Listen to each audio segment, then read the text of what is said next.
Tanggapin ninyo ang Espiritu Santo. Mabiyayang araw ng linggo mga kapanalig, ipinagdiriwang natin ngayon ang dakilang kapistahan ng Pentecostes. Sister Rose Agtara po ito ng Daughters of St. Paul para sa mabuting balita. Atin ang pagnilayan ng Ebanghelyo ayon kay San Juan.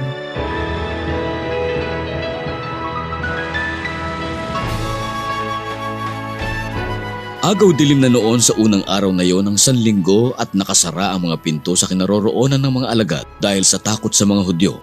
Dumating si Jesus at pumagitna at sinabi niya sa kanila, "Sumainyo ang kapayapaan." Pagkasabi niya nito, ipinakita niya sa kanila ang mga kamay at ang tagiliran, kaya nagalak ang mga alagad pagkakita nila sa Panginoon. At muli niyang sinabi sa kanila, "Sumainyo ang kapayapaan. Gaya ng pagkakasugo sa akin ng Ama, gayon ko rin kayo ipinadadala." At pagkasabi niya nito, hiningahan niya sila at sinabi, Tanggapin ang Espiritu Santo.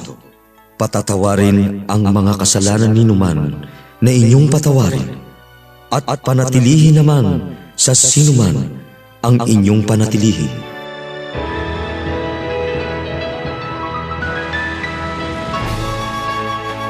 Ano ang ginagawa mo kapag ika'y natatakot?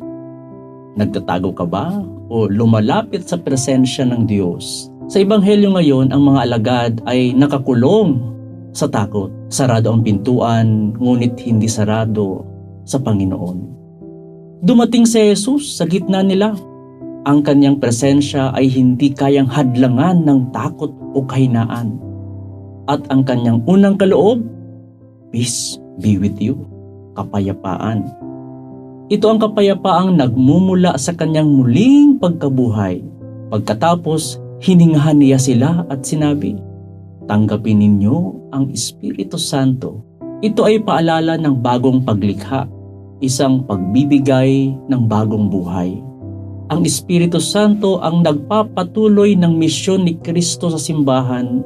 Kasabay nito, ibinigay ang kapangyarihang magpatawad ng kasalanan, isang misyon ng awa at pakikipagkasundo. Mula sa takot, tinatawag ang mga alagad tungo sa misyon. Sa ating buhay pananampalataya, tinatawag tayong lumabas mula sa ating saradong mga pintuan at maging saksi ng kapayapaan ng awa ng Diyos sa mundo. Panginoong Jesus, hiningihan mo kami ng iyong Espiritu. Gawin mo kaming kasangkapan ng iyong kapayapaan at awa. Amen. Mga kapanalig, maraming salamat po sa inyong suporta sa aming misyon, lalong-lalo na sa mga sumusunod na sponsors.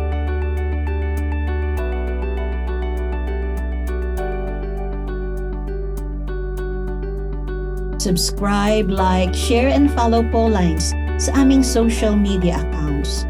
Patuloy po kaming humihingi ng inyong tulong upang maipagpatuloy ang programang ito. Maaari po ninyong ipadala ang inyong love offerings at donasyon sa aming donations channels.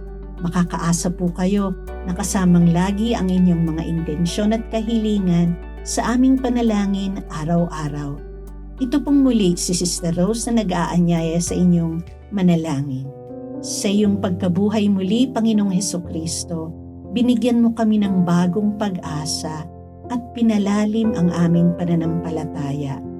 Panibaguhin mo kami upang masigasig naming maipalaganap ang mabuting balita ng may kagalakan at kapayapaan. Amen. Alleluia.